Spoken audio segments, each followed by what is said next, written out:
여러분 안녕하십니까? 뉴스투데이 제주입니다. 정부가 제주도의 행정시장 직선제를 받아들이지 않기로 했습니다. 최근 강창일 국회의원도 비슷한 내용의 제주특별법 개정안을 발의했지만 정부가 불수용 결정을 내린 데다가 20대 국회에서 통과되기도 어려워서 행정시장 직선제는 사실상 무산된 것으로 보입니다. 오승철 기자가 보도합니다. 행정시장 직선제에 대한 제도 개선 과제가 국무총리실 산하 제주특별자치도 지원위원회에 제출된 건 지난 6월 초. 지원위원회는 각 부처의 의견을 받아 검토하고 내부 심의를 거쳐 결국 행정시장 직선제를 수용하지 않기로 결정했습니다. 정부가 나서 제주특별법에 반영하지 않겠다는 뜻으로 제주도도 이를 받아들이기로 했습니다. 정부의 결정을 저희들 정부 절차에 따라서 진행해왔는데 정부가 결정이 됐습니다. 결정된 건 일단은 저희들이 존중한다는 입장이고요. 이런 배경에는 주무부처인 행정안전부의 부정적 의견이 결정적이었습니다. 우선 자치분권이란 특별자치도 출범 취지에 반하는 데다 도지사와 행정시장의 사무를 정확히 나누기 어렵고 행정시장 예고제를 적극 활용하면 직선제를 보완할 수 있다는 겁니다. 처음에 특별지도의 설립 취지를 볼 때 어떤 효율적인 리더십 코트라는 떡이 또 그중에 있었기 때문에 그 점을 감안을 한 거고요. 이제 남은 건 강창일 국회의원이 지난달 발의한 제주특별법 개정안. 행정시의 명칭을 행정자치시로 바꾸고 시장을 직선제로 뽑는 내용을 담고 있습니다. 하지만 행정시장 직선제에 대한 정부의 반대 입장이 확인된 만큼 동력을 잃게 됐습니다.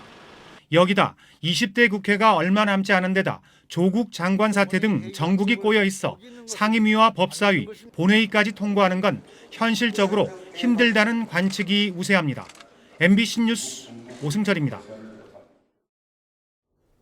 국회 국토교통위와 농해수위가 다음 달 제주에서 국정감사를 실시합니다.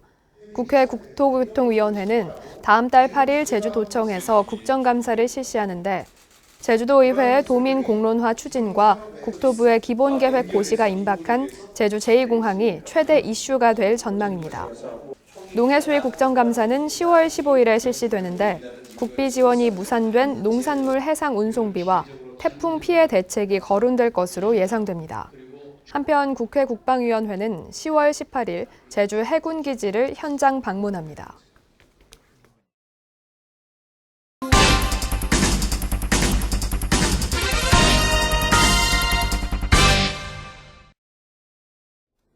제주도는 최근 정보공개 종합평가에서 수기관으로 선정됐다고 발표했었는데요. 내용을 자세히 들여다보니 문제점들이 많았습니다. 이슈 추적, 주도 정보공개 정책에 대해 집중 취재했습니다. 김찬년 기자입니다. 지난해 부당해고 확정 판결 이후에도 복직이 되지 않아 논란이 됐던 조지웅 전 제주도립합창단 지휘자. 당시 취재진이 개인정보 삭제 조건으로 재임용 여부를 논의한 회의록을 정보공개 청구했지만 제주시는 개인정보를 이유로 비공개 결정했습니다. 결국 이 신청한 지 한 달이 지나서야 부분 공개를 결정했습니다. 시민사회단체가 신청한 녹지병원 사업계획서도 사정은 비슷합니다. 녹지 측의 영업상 비밀이 누설된다며 비공개 처리했지만 결국 행정심판에서는 공개 결정됐습니다. 이런 좀 민감한 정보 청구를 하면 대부분 먼저 비공개 결정이 떨어집니다. 그런데 일반인들은 대부분 그 단계에서 뭐 정보공개법에 그렇게 돼 있으니까 어쩔 수 없지 뭐 이런 식으로 해가지고 그 포기를 해버리는 경우들이 많습니다. 최근 5년 동안 시민들이 제주도에 청구한 정보공개 건수는 모두 11,000여 건. 전부 공개한 비율은 81%로 5건 중 1건은 비공개나 일부만 공개됐습니다. 전국 공공기관 평균인 85%보다 낮지만 원문 공개 비율 등이 높다는 이유로 정보공개 우수기관에 선정됐습니다. 이제 이름은 가리지만 그 발언 내용을 봤을 때 결국 이 사람은 누가 이런 걸 했겠다 하는 걸 유추할 수 있기 때문에 그걸 이제 심의위원회에서 주로 비공개 결정이 되는 것 같고. 정보공개를 결정하는 심의위원회 구성도 문제입니다. 7명으로 구성된 위원 가운데 3명이 도청 소속 공무원입니다. 공개 여부를 투표로 결정하는데 사실상 도청 입장을 대변하는 위원이 3표나 되는 셈이고 다른 심의위원들도 심리적 부담감을 느낄 수밖에 없다고 말합니다.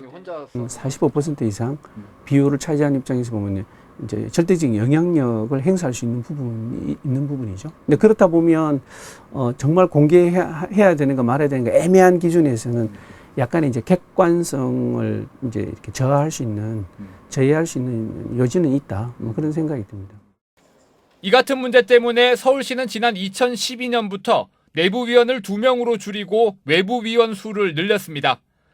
선임된 내부위원들은 공정한 심의를 위해 회의에 참석조차 하지 않고 있습니다. 내부 위원들은 내부 업무 담당자들의 고충을 이해하기 때문에 아무래도 모든 정보가 최대한 이제 비공개되기를 선호하는 경향이 있습니다. 내부 위원들의 그런 의견이 외부 위원들에게도 영향을 주죠. 정보 공개에 대한 시민들의 요구는 갈수록 커지고 있고 투명한 정책을 위해서도 정보 공개는 반드시 필요합니다. 하지만 제주도가 지역사회가 좁다는 이유로 공개에 소극적이고 심의위원회 구성도 공정성을 잃고 있다는 지적이 나오면서 정보공개 제도에 대한 개선이 필요해 보입니다. MBC 뉴스 김찬년입니다. 제주 MBC가 보도한 제주고 야구부 해체 논란과 관련해 학교 측이 해체 방침을 철회하기로 했습니다. 제주도 교육청은 어제 있었던 학교장과 학부모들의 간담회 결과 초중고등학교 선수들이 제주고로 진학하는 조건으로 야구부 운영을 유지하기로 했다고 밝혔습니다. 이에 따라 제주고는 입시 요강을 수정해 내년 신입생과 전학생을 받기로 했으며 야구부 활성화 계획 등에 대해 오는 30일 공동 기자회견을 열 예정입니다.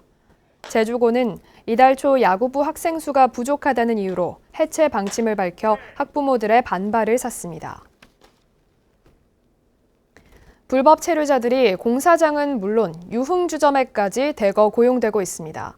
경찰이 유흥주점에서 일하는 불법 체류자 10여 명을 무더기 검거했습니다. 박성동 기자입니다. 경찰이 유흥주점을 덮쳤습니다. 방 안에 있던 여성들이 황급히 얼굴을 숨기고 경찰이 일일이 밖으로 데리고 나와 한 명씩 신원을 확인합니다. 확인할게요. 신분 확인할게요. 남편이 있어요. 남편이 어디 있어요? 남편 이름 뭐예요? 여기 보세요. 이름 뭐예요? 말해보세요. 이름 어떻게 되세요? 단속에 적발된 여성은 중국인 16명과 몽골인 1명으로 모두 불법 체류자였습니다. 이들을 고용한 40대 여성 업주와 현장에 손님으로 있던 불법 체류자인 중국인 남성 4명도 함께 경찰에 붙잡혔습니다. 제주 시내 한 외국인 밀집 지역 유흥주점입니다. 불법 체류 중인 여성 종업원들이 모두 붙잡히면서 문은 일주일째 굳게 닫혀 있습니다. 제주 지역 불법 체류자 수는 13,000여 명, 지난해보다 3,000명이나 증가했습니다. 불법 체류자가 급증하면서 집단 생활을 하거나 불법 체류자 간의 불법 행위로 이어지는 경우도 발생하고 있습니다. 실제 지난달 경찰은 불법 체류자 30명이 집단 거주하는 시설을 급습해 무더기로 검거하고 2016년에는 1억 원이 넘는 중국산 담배가 불법 체류자 사이에서 밀매되기도 했습니다. 불법 체류자 간의 여러 범죄라든가 또는 범법 행위들이 발생되고 있는 이런 추세를 봤을 때 이것은 양적인 변화 그리고 질적인 진화가 이루어지고 있다 이렇게 봅니다. 경찰이 지난달부터 집중 단속을 벌여 검거한 불법 체류자는 모두 133명. 불법 체류자 수가 빠르게 늘고 있는 가운데 불법 체류와 범죄를 예방할 수 있는 효과적인 대책이 필요해 보입니다. MBC 뉴스 박성동입니다. 제주 아트센터가 성악가 강혜명과 함께 오페라 카르멘을 무대에 올립니다. 해외 정상급 배우들이 제주 지역 예술가들과 함께 출연해 문화 역량을 키우는 기회가 될 전망입니다. 이소현 기자입니다.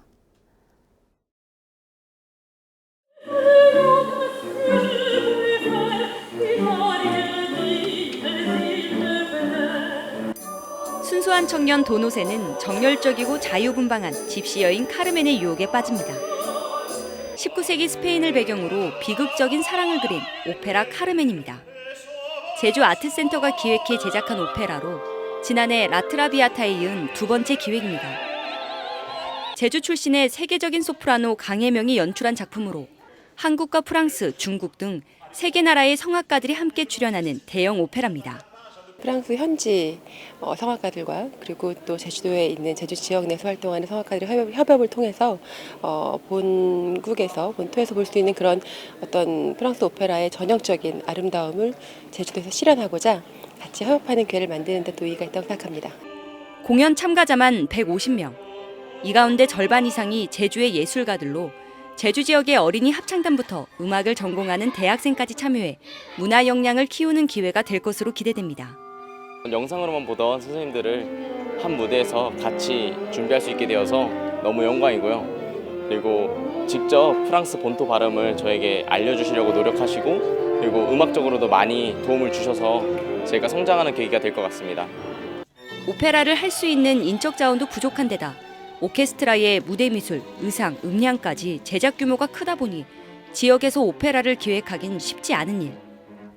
제주 아트센터는 지난해부터 오페라 제작에 도전해 앞으로 창작 오페라도 제작해 나갈 계획입니다. 타삼이나 그다음 우리 제주의 아름다운 풍광이나 이런 거를 역사문화 콘텐츠를 베이스로 한 작품을 구상 중에 있고요. 이 작품을 만들고 향후에는 중국이나 그다음 오페라의 성지인 유럽 공연도 한번 계획하고 있습니다. 오페라 카르멘은 오늘 저녁과 내일 오후 제주 아트센터에서 공연됩니다. MBC 뉴스 이소연입니다.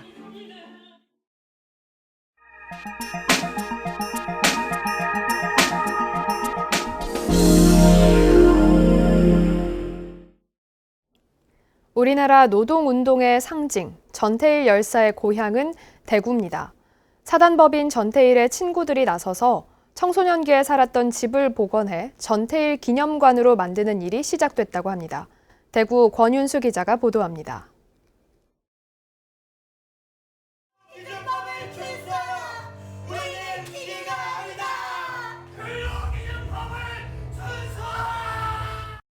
노동과 사람의 가치를 외치며 분신을 한 전태일 열사. 그가 15살 때 1년 남짓 살았던 대구 남산동 집을 동생 전태삼 씨가 찾았습니다. 6식구가 새들었던 문간방은 무너지고 없지만 본체는 60년 이상 버티고 서 있습니다.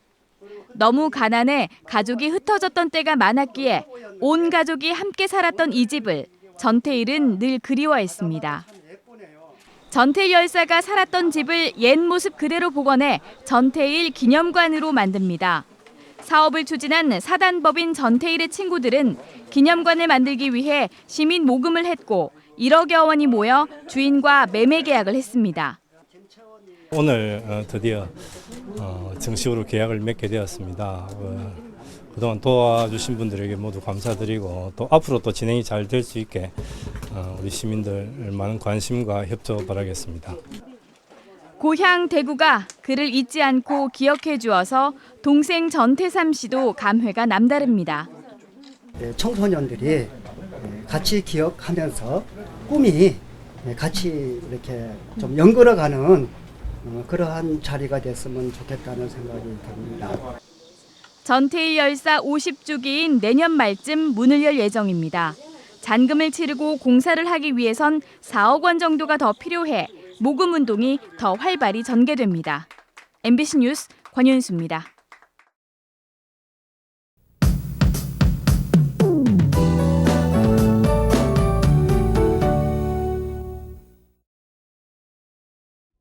하늘빛이 차차 흐려지고 있습니다. 오늘 기압골의 영향으로 흐리고 비가 오겠는데요. 비는 오늘 아침 남동부와 산지를 시작으로 낮엔 대부분 지역으로 확대되겠습니다. 예상되는 강수량은 20에서 60mm고요. 내일 밤엔 잠시 소강 상태를 보이다가 모레 아침에 다시 빗방울이 떨어지겠는데요. 오늘 낮 동안에는 남동부 지역을 중심으로 시간당 10에서 20mm 이상의 강한 비가 내리겠습니다. 비 피해 없도록 사전에 대비 잘 해주시기 바랍니다. 아침 저녁으로 쌀쌀한 날씨가 계속되나 싶더니 다시 기온이 올랐습니다. 오늘 아침 기온은 22도, 낮 최고 기온은 27도로 평년보다 높은 기온 분포를 보이겠습니다. 낮 동안은 조금 덥다고 느껴질 수도 있겠는데요. 기온 변화에 건강 관리 잘 해주셔야겠습니다. 다음은 자세한 지역별 날씨입니다. 현재 기온 북부와 남부 동부는 22도, 서부는 21도를 보이고 있습니다. 낮 최고 기온은 북부와 서부가 27도, 남부와 동부가 26도로 예상됩니다. 오늘 도서 지역엔 비가 오겠고 현재 기온은 대체로 21도 선에서 출발하고 있습니다. 바다의 물결은 제주도 남쪽 먼바다가 1에서 2m로 비교적 잔잔하게 일겠지만 내일부터는 제주도 전해상과 남해 서부 먼바다엔 짙은 안개가 끼겠고요. 돌풍과 함께 천둥 번개가 치겠습니다. 항해나 조업하는 선박은 유의하시기 바랍니다. 오늘 아침 제주공항엔 구름만 조금 낀 가운데 항공편은 정상 운항되고 있습니다. 주간 날씨입니다. 다음 주 화요일에 한 차례 비 소식이 있겠습니다. 내셨습니다.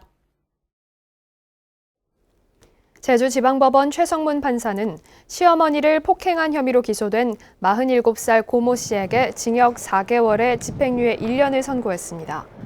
고 씨는 지난해 12월 금전 문제로 갈등을 겪던 시어머니를 수차례 폭행하고 올케에게 20여 차례에 걸쳐 협박 문자를 보낸 혐의로 재판에 넘겨졌습니다.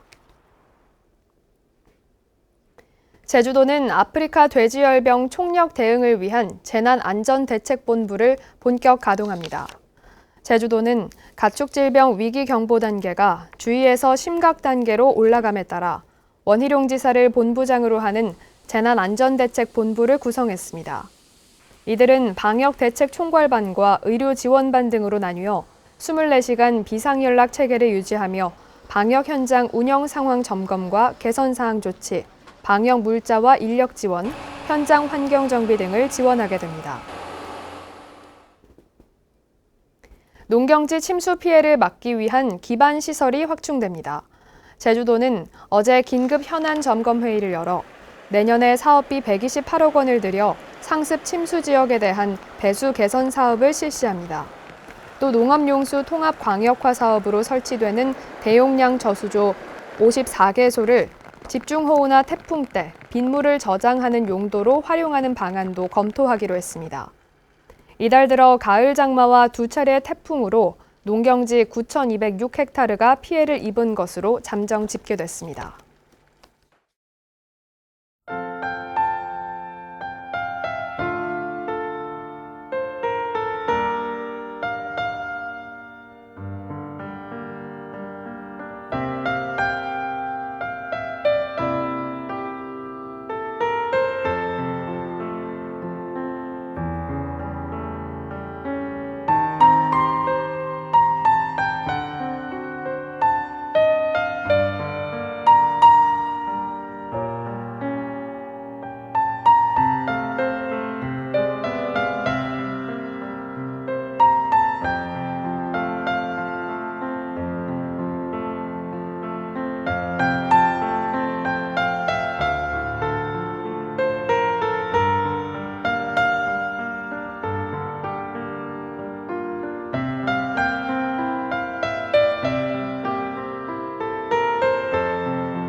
뉴스투데이 제주를 마치겠습니다. 여러분 고맙습니다.